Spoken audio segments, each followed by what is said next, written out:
righty, everyone. Let's go ahead and kick this thing off. Thank you all very much for taking the time out of your busy week to join me today. I'm really excited about the topic that we're going to be discussing today. One of my favorite parts of my job is working with advisors all across the country who are used to working with different plan sizes, different plan demographics, different providers.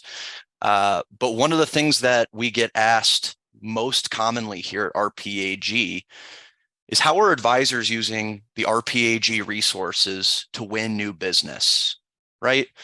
The whole MO behind utilizing a program like RPAG is to help add efficiency to your retirement advisory practice. And so today, what I want to go through is a couple real examples that I worked with on advisors on how a few advisors utilize some of our resources to win over prospects and retain current clients as well. So today we'll be looking at a couple of different things. We'll be talking about how to benchmark fees efficiently. We'll be talking about exploiting weaknesses in an investment lineup that you come across within a prospect. And then lastly, we'll finish up with some employee engagement as well, how you can get direct to the participants to add value to your service model. So to start off here, I wanted to give a quick introduction to who we are here at RPAG. I know a lot of the folks on the call might be familiar with us, but just in case you're not familiar with us here at RPAG, RPAG stands for Retirement Plan Advisory Group. We are a practice management platform. We're based out of Southern California, and our whole goal is to help retirement advisors expand their advisory practice and grow it efficiently. So a lot of folks know RPAG for our technology resources, and I like to think that's because we have great technology. But here at RPAG, we think of ourselves as much more than a technology company. We think of ourselves as an elite service company that also has great technology. So through our resources, not only can you provide an expanded level of service to 401k and other qualified plan clients through fiduciary education, plan governance, et cetera. But as a member of RPAG, you can also have access to a number of retirement plan experts, whether it be CFA charter holders, ERISA, former ERISA practicing attorneys, plan consultants, really anything that you need here, we can provide at RPAG. And so just as a quick scenario, I wanted to kind of open that door and show you all kind of what we do and also kind of how we think about things. So let's get into it here. So the first thing that I wanted to talk about is benchmarking fees, because I think it's the lowest hanging fruit right now in our industry in terms of going out and finding plans that could use a better advisor, for lack of a better term. So when we're benchmarking fees, obviously we're kind of looking at two main components here. We're looking at the needs of the plan that we're working with, and that's going to include, things like, the size and complexity of the plan, what kind of requirements does the plan need in terms of servicing? Is it a plan that's going to need a really high level, high touch of service? Or is it investment needs? Is this a plan that has a very specific vision for how they want their investment menu to look, and to accomplish that, they might need some proprietary funds or discounts, things like that. All important things to take into consideration when evaluating your plan, especially a prospect. And then when you're benchmarking a provider, what are you looking at? You're looking for a provider that fits your plan's demographic well. You want a provider that has the strength and the experience to provide to your clients in tough situations, whether it be bad market cycle, whether it be tough times through service. What is the provider's strength and what kind of experience do they have with servicing clients like yours? And then lastly, we live in a digital age. And so one of the more important things that you need to keep tabs on is systems capabilities as well. And through RPAG, you can actually keep tabs on all of this stuff here, and I'll show you in a second. So here at RPAG, our resources, when we're benchmarking fees, we take a three-pronged approach to looking at a plan's fees. Instead of just looking at the total all-in cost that the plan is paying, we like to break up the fees into kind of three separate buckets here. We start with the investment fees, which are obviously the investment management fees that are paid for by the plan participants. Then you're going to have your administrative fees. This is going to encompass record keeping, TPA, custody fees, compliance, anything kind of in that administrative arena, which can be paid for by plan sponsors or participants. And again, it's very important to know not only what the fee is, but where's the fee being paid from as well? Is it being taken out of participant accounts, or is the plan sponsor writing a check for it? And then lastly, advisory fees as well, right? We need to make sure that whatever fee that the plan is being charged, it's reasonable in comparison to plans of a similar size. So as I go through some of these real world examples, just keep that in the back of your mind that when we're benchmarking fees, we really try to segment it out and figure out how much is each party taking home, so that as an advisor, you can really isolate the problem area of a plan and figure out, okay, it's not the fact that just the record keeper is costing too much, it's the fact that our investments are costing too much. I'll get into that a little bit more once we pull up an example here. But then lastly here, a couple things to keep into consideration is what factors are going to impact our pricing. Is it proprietary funds? How complex is your plan? I don't know if anyone on the call has ever gone through a plan with a bunch of individual contracts. That always adds a pretty deep level of complexity. Payroll, educational support. Do employees want to be met with one-on-one? Do they want group meetings? The biggest change I've seen in the industry in the last year or so is that more and more advisors are using employee engagement and education to get their foot in the door to win more plan business. And we'll talk about that a little bit later as well. But again, keep all of these things in mind when we're talking about looking for a prospect, analyzing their data, putting something together to take to them, and then helping them realize that, hey, there's a problem with your plan. So here at RPAG, as it currently stands now, we have 3 different fee benchmarking resources available to our advisors. The first is called the PLANFEES PRISM benchmarking system, which is an annual fee benchmarking report that you can run with about 5 to 6 data points. So very easy to use. The report takes about 5 minutes in all to put together, very customizable. And what that PLANFEES PRISM report is going to do is it's going to benchmark the administrative, the investment, and the advisory fees for you and give you a range of what that plan should be paying. Again, we'll go into more detail on that in a second. We also, within our suite of tools and technology here, also have a live bid RFP report, where directly through the RPAG system, you have the ability to analyze the current fee structure of a plan and request quotes from potential record keepers as well, and then compare all those quotes. So any of you folks out there who are, still getting all the quotes together and cobbling them together in Excel, I really highly recommend taking a look at our provider analysis report. It's very intuitive. And then lastly here, we have our advisor fee benchmarking report, which is actually called PRISM 365. It's part of that PLANFEES PRISM suite. And the PRISM 365 report zeroes in on not only the advisor fees that are being charged, but also the services that are rendered for those fees. I think a lot of us know that there's a really big disparity in our industry in terms of advisory service levels. And so when you're evaluating an advisor, you can't just look at the fee that they're charging, because quite honestly, you typically get what you pay for, right? So with the advisor fees, you also want to look at, hey, what is the client getting for that fee as well? So this is going to be a more in-depth look at our PLANFEES report. And again, in our example, we can show you actually some more in-depth looks at this report. But I just wanted to quickly show you this PLANFEES PRISM report. It's meant to be kind of a high-level benchmark to go over, hey, the record-keeping cost, investment costs, advisory costs as well. Really, the way I look at this PLANFEES PRISM report is it's fantastic for an initial meeting to point out problem areas with a plan, right? So, most plan sponsors, let's say I'm a $5 million plan sponsor that has no experience in the 401k industry.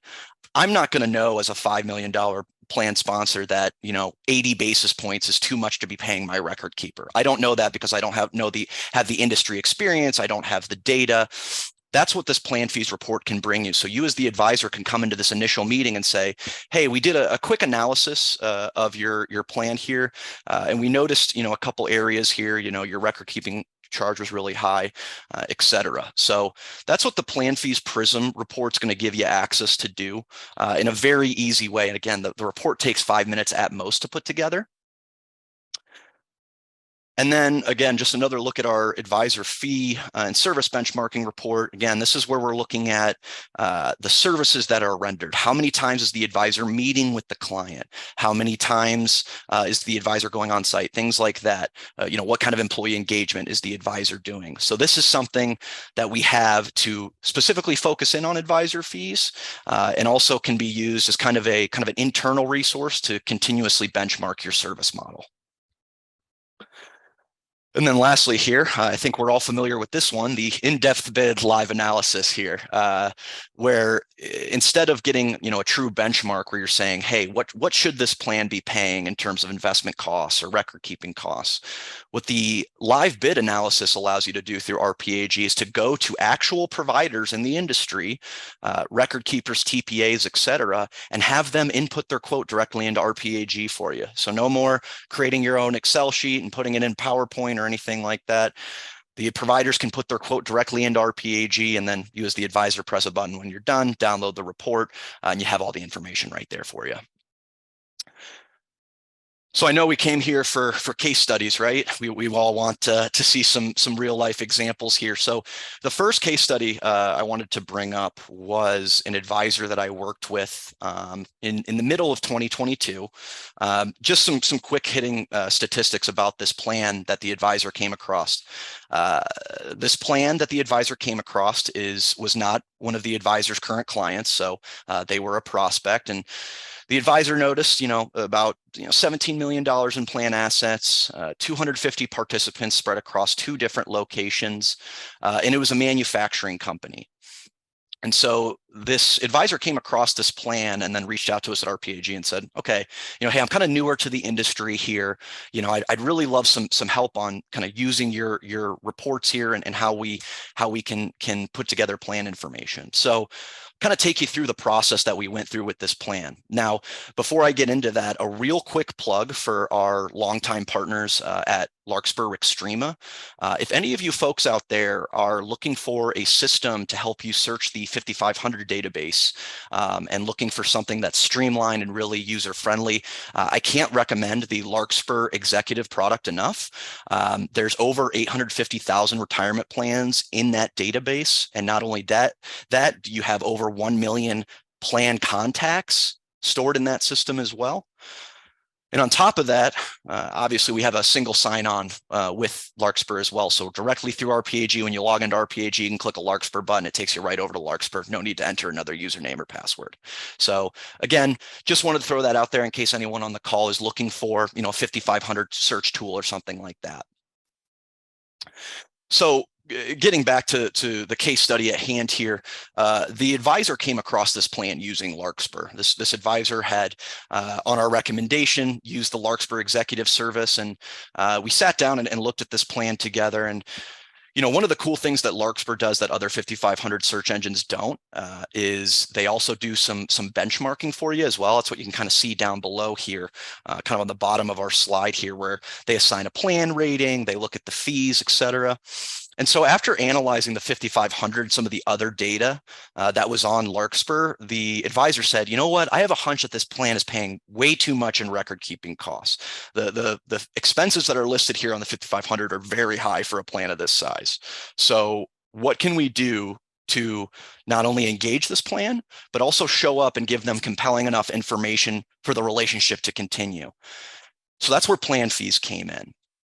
So what I helped this advisor do, and this is a really good look at the PLANFEES PRISM report that I referred to earlier, is that we just really quickly punched in some numbers on the plan. And by the way, I should have mentioned too, is the advisor actually got in contact with the plan sponsor via Larkspur and was able to secure the 408B2 fee disclosure, which for any of you folks out there, that's going to be your best,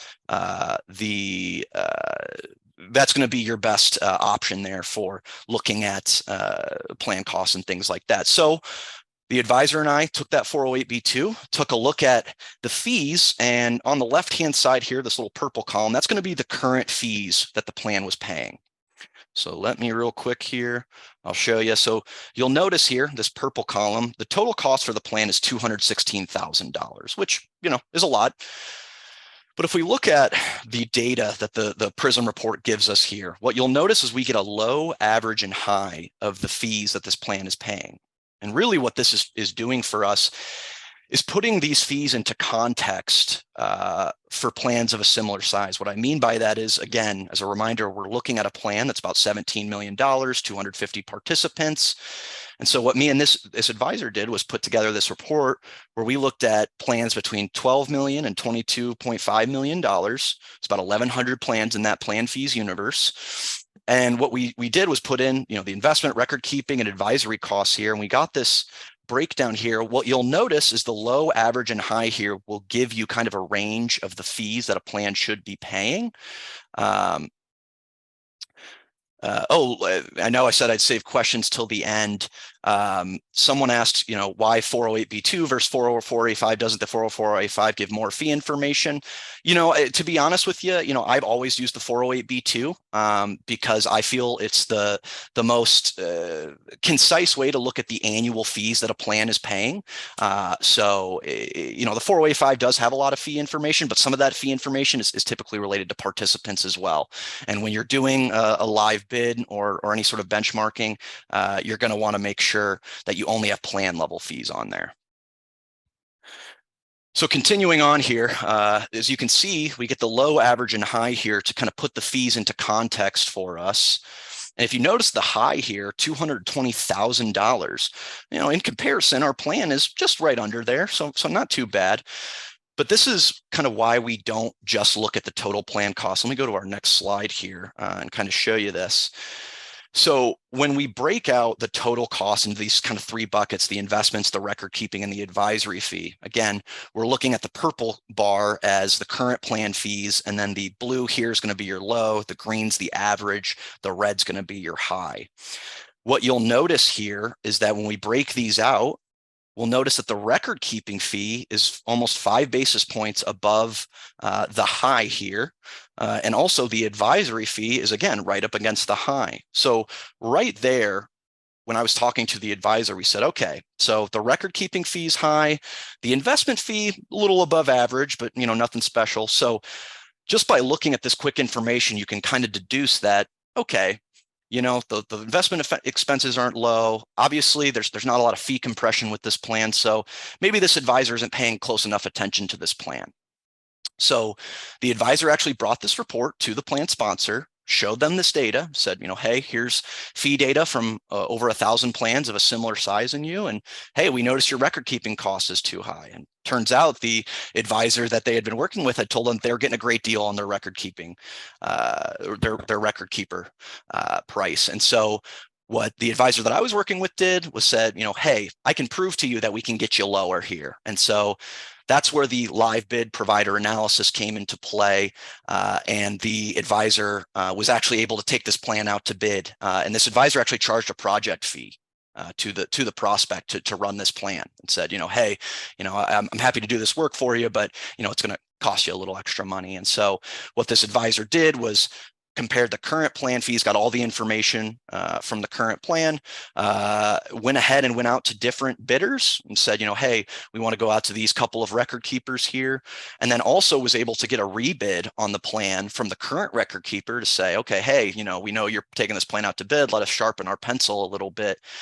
And what ended up happening was through this whole process, it was very easy for the prospect to tell that this was a high value advisor who was going to take really good care of their plan. And so shortly after the advisor initiated this project and started receiving quotes, the prospect turned into a client for that advisor and left their current advisor. So that process there is one of the ways that you can use a few different of RPAG's fee benchmarking capabilities to compare the fees. And one more quick note there is that all of the fee data that is contained in plan fees has been gathered by us here at RPAG using this live bid report that I'm speaking of. So anytime a provider has come into RPAG and updated the fees within our portal, then it is added to our plan database. So it is all proprietary to RPAG. So taking a step off of fees, and again, fees, picking on fees is kind of the most common thing I see right now with advisors, trying to chase down prospects and demonstrate their value. But one of the more tried and true methods that folks are familiar with is taking a look at the fund lineup and identifying problem areas within the fund lineup. So we here at RPAG take a standpoint called efficient menu design, where, basically, long story short, we don't think that the participant should be overloaded with a bunch of different choices in each asset class, because at the end of the day, it's overwhelming. It leads to decision-making paralysis. We actually looked at a study called the Paradox of Choice from UCLA, and with funds and things like that within 401k plans. It's very fascinating. But what we ended up seeing at the end of the day was, too many funds, too many choices to be made. So going off a little bit what I talked about with the fee benchmarking, right? There's a lot of different plan specs that we have to take into consideration when we're looking at, what's an appropriate investment lineup for a plan. So, much like the fees, right? We're looking at plan objectives, the demographics. We want to look at, how do the participants behave? What are they looking for? Are they, folks that want to do, brokerage accounts or aggressive with their 401k account. And then you're also going to want to have an investment policy statement that's going to be backed up by an institutional money manager approach. And coincidentally, we have all of that here at RPAG. So for those folks who might not be familiar with the RPAG scorecard methodology, one of the portions of our resources is we have an entire fund due diligence platform built into our advisor portal. What I mean by that is, on a quarterly basis, we have a team of CFA charter holders, even a few portfolio managers here at RPAG, who have put together this 10-point scoring system that we use to evaluate investment vehicles within retirement plans. Now, these factors are listed on the bottom of your screen here. So in terms of the factors that we're looking when we're evaluating plans, again, 10-point scoring system, we're looking at a mix of style factors, risk return factors, as well as peer group rankings. And then we also factor in a couple qualitative factors, most notably manager tenure. So through this methodology here that we've honed over a number of years, we feel like we have a really, really accurate way to monitor the appropriateness of an investment vehicle within RPAG. Now, with this scorecard system, we're going to have different methodologies for different fund strategies. So we don't use the same 10 points to evaluate an active fund as we do an index fund. Same thing with asset allocation funds. I'm happy to reach out to anyone after this if you're looking for more detail on the RPAG scorecard methodology, and happy to go through that in great detail with anyone that would like. So again, on the bottom here, we have our 10 points that we typically use for evaluating funds. Now let's talk a little bit about a real world situation here. So you'll notice that a few of these fund names are redacted to protect the innocent fund managers that run them. I didn't want to put anyone on blast here on this webinar, so I covered up some of the fund names. But this is, again, another real example that I worked on with an advisor, where this advisor, again, was kind of newer to the industry, wasn't very comfortable with the investment side of things, definitely wasn't a CFA or anything like that, was took more of the consultant approach, and so this advisor came to us here at RPAG and said, okay, I know you have the scoring system, and I know the 10 points and all of that, but how does the rubber hit the road here? How do I run this report, and what's it going to look like, and what can I show my client? So I grabbed a couple screenshots here on the slide from the report that this advisor and I ran. Now, a couple things first is that with the RPAG scoring methodology, if we look on our screen here at the very top, you're going to see each of these rows is going to be a fund in the lineup. So you can see here this plan had a large cap value fund with about $445,000 in assets within the fund. Now, if we move from left to right here, we can see each of these columns is a metric within the RPAG scorecard methodology. So what this advisor looked at, and after running this report, was that the large cap value fund that had a lot of assets in it was doing great in style and even passed the risk return metric, but was failing the up-down capture, information ratio, return rank, and information ratio rank, which led it to only have a 6 out of 10. What the advisor also noticed through our reporting, if you look here on the far right, is that we get a quick 4-quarter snapshot of the fund's performance. So, obviously, funds can have a bad quarter or two. And so we never recommend to make your decisions based off just 1 quarter alone.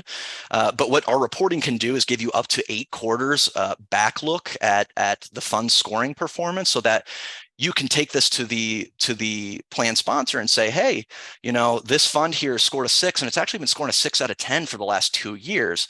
So what this advisor did was look for large cap value alternatives that were available.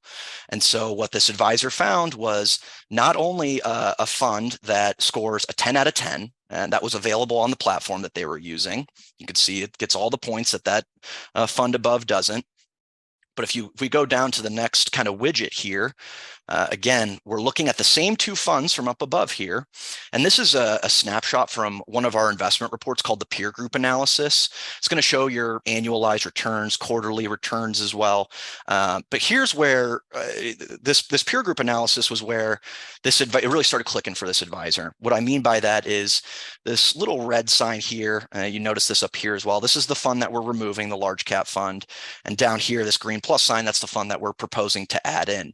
So what this advisor was able to do in just a couple clicks was put together a side-by-side comparison of these 2 funds to show, hey, not only is this fund outperforming in pretty much every single return metric that we look at, but folks, if we look all the way over here to the right under expense ratio, the fund that scores 10 out of 10 is 50 basis points cheaper. And so what the advisor was able to do is say, okay, not only are we looking at the fees here, but we're also getting you into a better fund. And so, again, this kind of crosses between, fee benchmarking and investment performance. But with our investment due diligence materials, fiduciary investment review, our scorecard, peer group analysis, all of that, what it's really meant to do is help you and the plan sponsor make a prudent decision in terms of keeping a fund in a lineup or choosing to get rid of it. Moving on here to our next slide.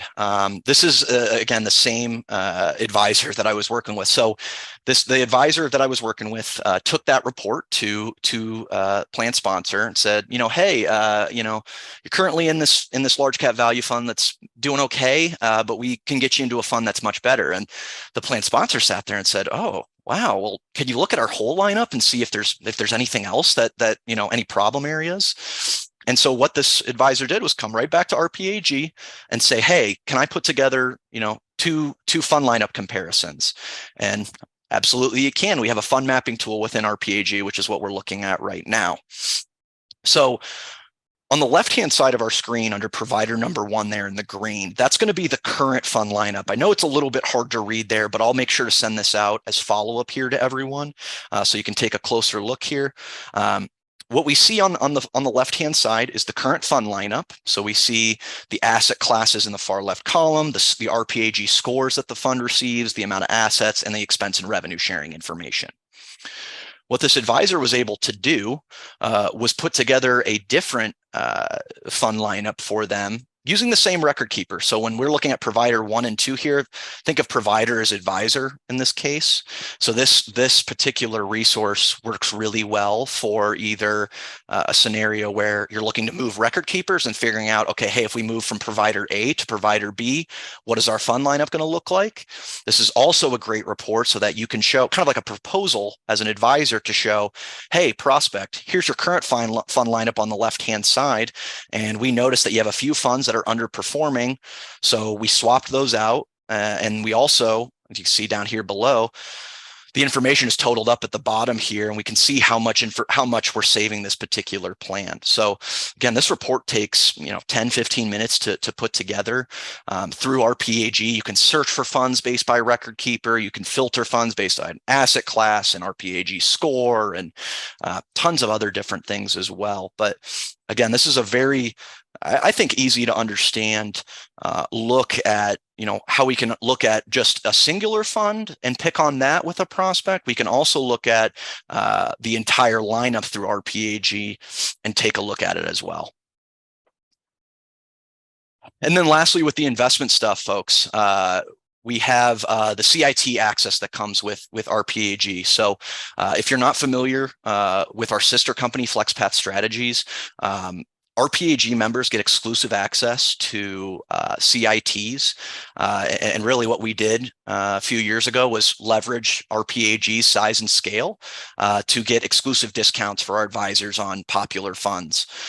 So, for instance, Putnam Large Cap Value, we get that fund for 45% off the typical share class for that. We have tons of other asset classes now. So one of the other things I've seen advisors do with the RPAG tools and technology is when they're looking at a prospect's lineup is just cross-reference that with the RPAG CIT list. So that if they go into a prospect and say, hey, it looks like you currently have the Putnam Large Cap Value Fund. That's a great fund. We recommend you stay in that. But hey, we can get you that fund almost 50% off what your current advisor gets it for. So the CITs are a great way, again, kind of low-hanging fruit to say, okay, hey, this plan has Putnam Large Growth, MFS Value, whatever it might be. And through that fund mapping report that we just looked at, you have the ability to show the plan sponsor the actual cost savings through our system. The last thing here with the investments I wanted to point out too, for any RPAG power users, is that if you're running an investment review through RPAG, which is when I refer to an investment review, I'm referring to some of these reports that I was pulling screenshots from in the previous slide. Fiduciary investment review, think of it as like your quarterly investment monitoring report or semi-annual investment monitoring report. When you're putting that report together, you actually have the ability to choose a mapping strategy. And what that means is that you can have the RPAG system look at the funds in your lineup and say, okay, hey, this fund, we have a CIT for this. Oh, we have a fund that scores better for this. So you have some different options here, whether you want to just map all the funds to RPAG CITs, you only want to map the funds that are up for elimination to CITs, or you have the ability to create a custom fund menu within RPAG as well. So if you have a preferred fund list with 100 funds that you create at the beginning of every quarter, you can have those recommendations pull as well. All right. Last but not least, folks, employee engagement. And if you remember earlier, I said, this is kind of the biggest trend I'm seeing right now with working with advisors every day for the last 5 years is that more and more advisors are starting to take kind of the grassroots approach with winning plan business and not only offering a high level of plan service, but also engaging the employees in a number of different ways. So, in the past couple of years at RPAG, typically the only advisors that I saw that were really, really involved with employee engagement, obviously there's exceptions to the rule, but the advisors that I saw most involved with employee engagement was advisors who a significant part of their firm's business was also individual wealth. And so what a lot of advisors would do is use their 401k business to prospect for individual wealth clients, which is a great way to keep feeding that side of your business as well. But again, the big change that I'm starting to see here is folks are looking at employee engagement as much more of a value add now, as opposed to like a loss leader or things like that. So here at RPAG, we have a few different solutions in terms of what we try to provide our advisors and what our advisors in turn provide to their clients. We have content for education meetings, employee communication strategies, asset allocation investment guidance, really anything that you need. I added in bilingual consultants here as well, just because I have been absolutely flabbergasted at the number of advisors that I know now that have one business because they have either a bilingual person on their staff or they have a bilingual person at their disposal somewhere. So folks, if you're interviewing for candidates right now, and if they say they have a pretty good hold of Spanish or some other language, I highly recommend taking a look at those. And then also we have some education modules, employee memos, newsletters, things like that. So with the resources that we provide RPAG advisors, again, if you're not familiar with RPAG, one of the largest resources we have within our advisor portal is going to be our resource center. And really what the RPAG resource center is a document library where we store marketing collateral, presentation decks, templates, newsletters, memos, market commentary, really any sort of a piece that an advisor would need to either talk to a prospect, talk to our current client. We have something for it in the RPAG Resource Center. So the example I like to bring up all the time from a couple years ago was when, March 2020, whole world gets flipped upside down. All this legislation is coming down the pipeline. We have, CARES Act, Secure Act 2.0. And we had a lot of advisors coming to us and saying, "Hey, I need to find a way to talk to my client about this." And what our ERISA team did, the former ERISA practicing attorneys that I mentioned earlier, every week they were putting out new presentations, new updates about, hey, the COVID legislation, here's what's coming next, here's what we anticipate to come. So, instead of creating all that stuff in-house, taking one of your employees' valuable time to, cobble together a PowerPoint, do research, et cetera, check out the RPAG Resource Center. We're going to have a lot of stuff in there that's already pre-made for you. And the nice thing is that everything in there is white labeled, excuse me. Everything in there is white labeled. And so that means that you can remove the RPAG branding from the pieces, replace it with your own, and make it look like it was created in-house for you. So I wanted to start there in terms of kind of some of the collateral that we have. Again, employee education presentations, plan sponsor newsletters. I could go on and on about all the different things that we have in there. For some of you folks who have been with RPAG for a while, you might know about WellSense, which is RPAG's proprietary financial wellness platform. And really what we created WellSense to do was a couple different things. When back in 2018, 2019, we took a look at the financial wellness landscape, if you will, especially within the fintech world. And what we noticed was kind of two common things I should say three common things with financial wellness programs. One is that employees didn't really use them. Based on some market research that we did, maybe 10% of employees would utilize something, e-money or something along those lines. Two, the platform is very complicated. So, the typical employee is not going to be capable to go through, complex financial illustrations, much less understand them and be able to translate that information into an actionable plan for them to use. And so what we did, and the third thing I should say too is all of those pieces cut the advisor out of the equation. They were all technology based. The employee would go to some technology, never talk to an actual human person, and that would be the end of it. So it wasn't really adding anything in terms of value for the advisory firm. And so what we did was we built WellSense. What WellSense is aimed to do is to gather information on employees via a personal financial assessment that the employee can take. And then based on that information, the employee receives a score, again, based on their responses to the assessment. And then the advisor receives that assessment that was sent, and then simultaneously the employee is taken to a page where they can schedule a one-on-one meeting with an advisor. So if you're interested in doing one-on-one education and don't have a formalized process yet, highly recommend taking a look at WellSense. Again, just to wrap this up, I highly recommend you taking a look at the at WellSense as well as the case studies. We have some case studies posted on the RPAG Resource Center.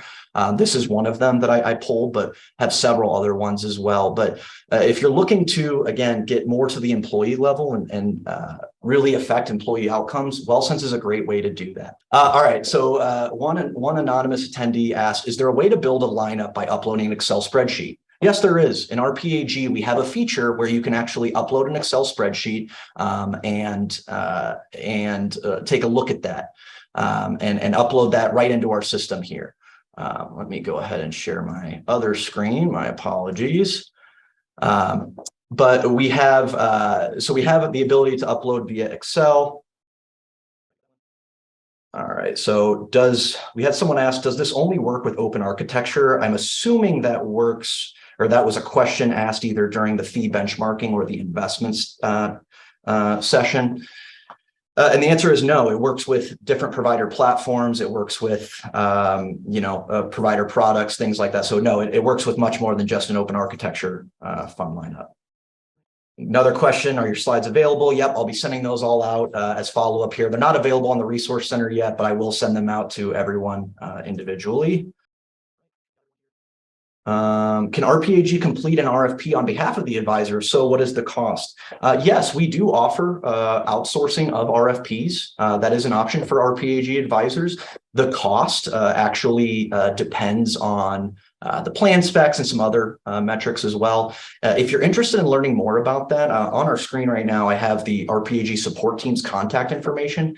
Feel free to reach out to them and they can provide you a quote for how much that's going to cost. Another question about the provider analysis. Do we have to have the plan name?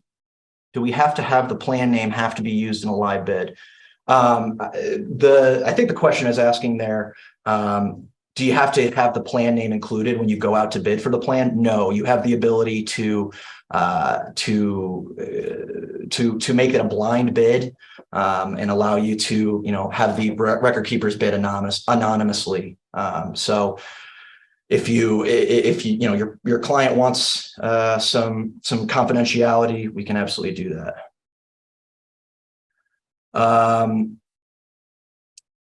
Someone reached out and asked, how do we make it a blind bid? Just feel free to reach out to support at RPAG. One of our advisor service associates will be happy to show you exactly how to make the bid blind.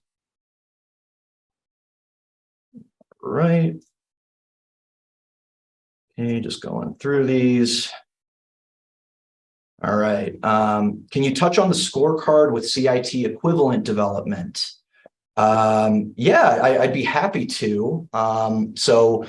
We recently updated or added a new feature to our scorecard where instead of showing hypothetical performance for CITs, that we show the mutual fund equivalent performance as well. So it'll automatically link those two up. So that's the new CIT equivalent development. If you have any more specific questions, just feel free to either put them in the chat here or shoot them into support@rpag.com. And then I have one more question here related to whether a specific resource is available for an advisor. I will reach out to that advisor individually here and let you know. So I will make sure to reach out individually after that. All right, folks. Well, again, thank you very much for taking the time to join me today. I appreciate you very much. I know how busy you folks are, especially at the beginning of a quarter. So like I said, if there's anything that we can do for you, if you have any questions, please feel free to reach out to support@rpag.com or give us a call at 949-305-3859. Thanks again, folks. Have a great rest of your day.